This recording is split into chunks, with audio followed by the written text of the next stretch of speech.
Welcome to Time You Time.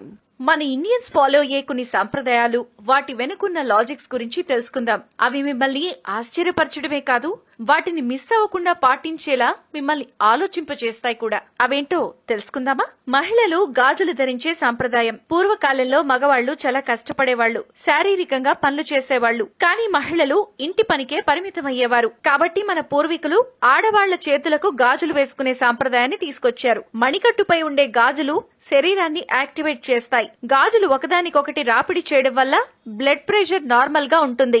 గాజుల ద్వారా చర్మానికి electricity అందుతుంది. చిన్నపిల్లలకు చెవులు కుట్టించడం సాంప్రదాయం అనుకుంటారు, కానీ ఇందులో కూడా సైన్స్ దాగుంది. ఈ చెవులు కుట్టించే సాంప్రదాయం వెనుక ఆక్యుపంచర్ ట్రీట్మెంట్ దాగుంది. చెవులు బయట వైపు చాలా ఆక్యుపంచర్ పాయింట్స్ ఉంటాయి. ఇవి ఆస్తమా నయం చేయడానికి చాలా ఉపయోగపడతాయి. అందుకే ఈ సాంప్రదాయం తీసుకొచ్చారు మన పూర్వీకులు. హిందూ సాంప్రదాయంలో రావి చెట్టుకి చాలా ఇంపార్టెన్స్ ఉంటుంది.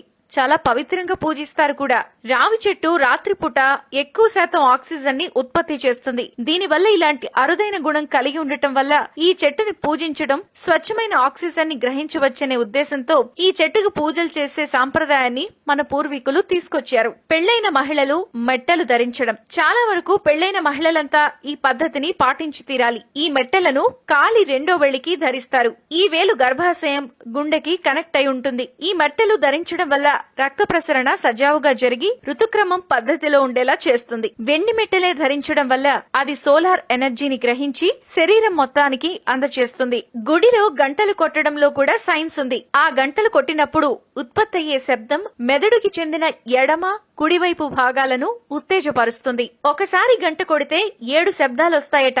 ఇవి శరీరంలోని 7 చక్రాలను ఉత్తేజపరుస్తాయి, నెగిటివిటీని తొలగిస్తాయి. కాబట్టి గంటను తయారు చేసే లోహం కూడా వైబ్రేషన్స్ ని ఉత్పత్తి చేస్తుంది. ఇది గాల్లోని బ్యాక్టీరియాను, క్రిములను కూడా నాశనం చేస్తుంది. కుంకుమను పసుపు, నిమ్మ, మెర్క్యూరీ మెటల్ తో తయారు చేస్తారు. దీన్ని ధరించడం వల్ల బ్లడ్ ప్రెషర్ ని కంట్రోల్ చేసి లైంగిక సామర్థ్యాన్ని మెరుగుపరుస్తుంది. మెర్క్యూరీ ఒత్తిడిని తొలగిస్తుంది. నమస్కారం పెట్టడంలో కూడా సైన్స్ దాగుంది. నమస్కారం పెట్టేటప్పుడు 2 చేతులు జోడించడం వల్ల అరచేతులు, వేళ్ల చివర్లు కలుస్తాయి. వేళ్ల చివరి భాగాలు కళ్లకి, చెవులకి, మెదడుకి ప్రెషర్ పాయింట్స్. 2 చేతులు జోడించినప్పుడు మనం నమస్కరిస్తున్న వ్యక్తిని ఎక్కువ కాలం గుర్తుపెట్టుకునేలా చేస్తుంది. అందుకే ఈ సంప్రదాయాన్ని తీసుకొచ్చారు.